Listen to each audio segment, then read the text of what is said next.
Mike was a born skeptic, a man of science and logic, who dismissed tales of the supernatural as the ramblings of fevered minds. Yet, as he sat in the dimly lit auditorium, listening to the renowned lecturer regale the audience with chilling accounts of his encounters with the spectral realm, a seed of doubt began to sprout in the barren soil of Mike's disbelief. The lecturer, a gaunt figure with eyes that seemed to pierce the veil of reality, spoke of spectral figures that haunted ancient manors, of disembodied voices that whispered secrets in the dead of night, and of an ethereal chill that seeped into the marrow of one's bones. As Mike listened, a strange mixture of fascination and revulsion stirred within him. Could there be more to this world than what met the eye? After the lecture, emboldened by a morbid curiosity, Mike approached the lecturer, his skepticism warring with a newfound intrigue. "Mr. Blackwood," he began, his voice betraying a hint of nervousness, "I must confess, I find your stories, intriguing, yet unconvincing. Surely you must have more substantial evidence than mere anecdotes to support your claims." The lecturer fixed Mike with a gaze that seemed to penetrate his very soul. A faint smile played upon his lips, a smile that held both amusement and a touch of pity. "Evidence, you say, Mr. Michaels?" "Indeed I do, but it is not the kind of evidence that can be found in books or laboratories. It is an experience, a visceral encounter with the unknown that will forever alter your perception of reality." Now intrigued, Mike pressed further. "And what kind of experience would that be, Mr. Blackwood?" "An experience you shall have firsthand," the lecturer replied, his voice dropping to a conspiratorial whisper. "Tonight, I shall take you to the very place where my most profound encounters with the supernatural occurred. If you have the courage to face the truth, Mr. Michaels, then follow me." With a mixture of trepidation and excitement, Mike agreed. As they stepped out into the moonless night, a chill wind whipped through the deserted streets, as if the very air itself were bracing for the coming confrontation between skepticism and the supernatural. Their destination was a desolate manor on the outskirts of town, its crumbling facade a testament to the ravages of time and neglect. The house stood shrouded in darkness, its windows looking like empty eye sockets staring out into the night. A sense of foreboding washed over Mike as he followed the lecturer up the weed-choked path, the crunch of gravel beneath his feet echoing like the footsteps of a ghost. He cleared his throat again. "Sir," the lecturer produced an old, rusty key from his coat pocket and inserted it into the lock. The door slowly creaked open, revealing a cavernous foyer filled with shadows that seemed to writhe and dance in the faint moonlight. The air inside was heavy with the scent of dust and decay, a miasma of forgotten memories. As they ventured deeper into the house, the lecturer recounted his chilling encounters with the supernatural. He spoke easily of a spectral woman who roamed the halls, her mournful cries echoing through the empty rooms. He described a phantom coach that appeared in the dead of night, its spectral horses galloping soundlessly through the mist, and he spoke of a malevolent presence that lurked in the attic, a darkness that devoured the light and twisted the minds of those who dared to venture near. Mike listened to all this with rapt attention, his skepticism wavering, despite his best efforts to remain a disbeliever, as the lecturer's words painted vivid images of the unseen world. Yet, he clung to his rational mind, desperately seeking a logical explanation for the phenomena described. The lecturer led Mike slowly to the attic, a dark, cobweb-filled space where the air hung heavy with the weight of centuries. A single candle flickered in the center of the room, casting grotesque shadows on the wall. "This is where it happened," the lecturer whispered, his voice barely audible above the creaking of the floorboards. "The most terrifying encounter of my life. I was alone in this room, researching the history of the house, when the darkness descended. He paused, looking at Mike, his eyes darting nervously around the room. The air grew cold, so cold in fact that my breath crystallized in the air. Then I heard it, a voice that seemed to emanate from the very walls themselves. It spoke my name and whispered my deepest fears and promised me eternal torment. Mike felt a chill run down his spine, and despite the warmth of the candle's flame, he glanced around the room, his senses on high alert. But he saw nothing, heard nothing, but the steady drip of water from a nearby leaky pipe. The lecturer continued, his voice now barely a whisper. Suddenly, I was surrounded by shadows, their forms twisting and contorting like demons from the pit of hell. They reached for me, their icy fingers brushing against my skin. I could feel their hatred, their desire to drag me into their abyss of despair. Mike's breath hitched in his throat. He could feel the hairs on his arms standing on end, his body reacting to the palpable fear that filled the room.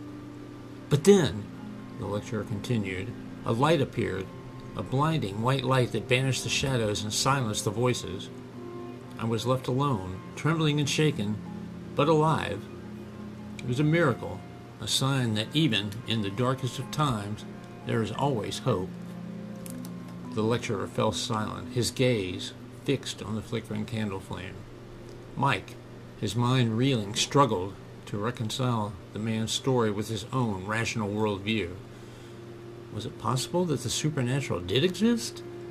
Or was the lecturer merely a master storyteller weaving tales of terror to prey upon the gullibility of his audience?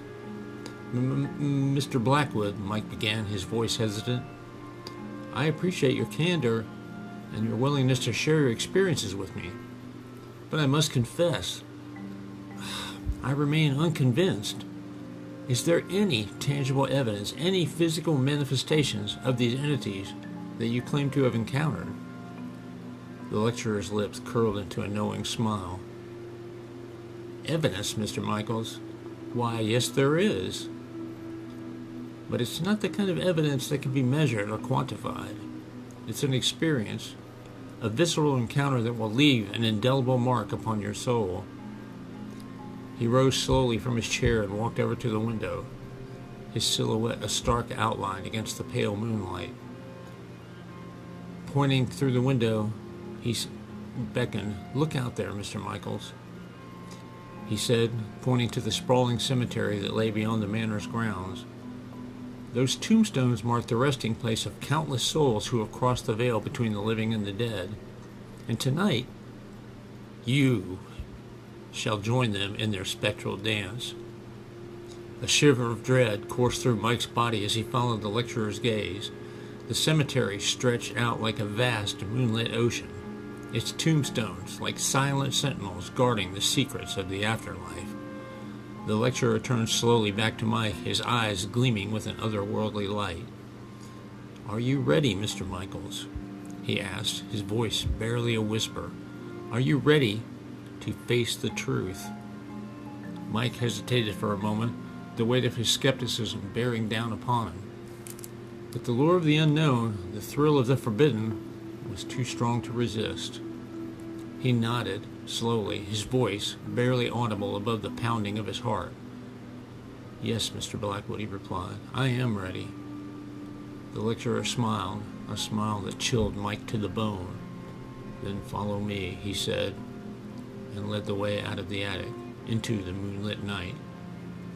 As they walked through the cemetery, the lecturer recounted tales of the spirits that haunted the grounds. He spoke of a lovelorn maiden who wept by her lover's grave, her spectral tears glistening in the moonlight. He described a headless horseman who rode through the mist, his ghostly steed's hooves beating a silent tattoo on the earth. And he told of a spectral army that rose from the graves each night to reenact their final battle, their cries of agony and triumph echoing through the silent tombstones.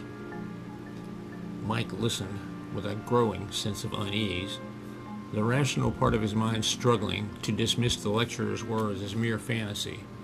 But the atmosphere was thick with an otherworldly energy.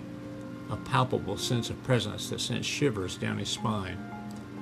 The lecturer led Mike to a clearing in the center of the cemetery, where a large mausoleum stood, its marble facade stained with the patina of age. He paused before the mausoleum, his gaze fixed upon the ornate carving of a weeping angel that adorned its entrance. "This is the place, Mr. Michaels," he whispered, "the heart of the supernatural energy that permeates this hallowed ground." He produced a small silver bell from his pocket and rang it softly. The sound, though barely audible, seemed to reverberate through the very air, as if calling forth the spirits of the dead. A sudden gust of wind howled through the trees, and the temperature dropped precipitously.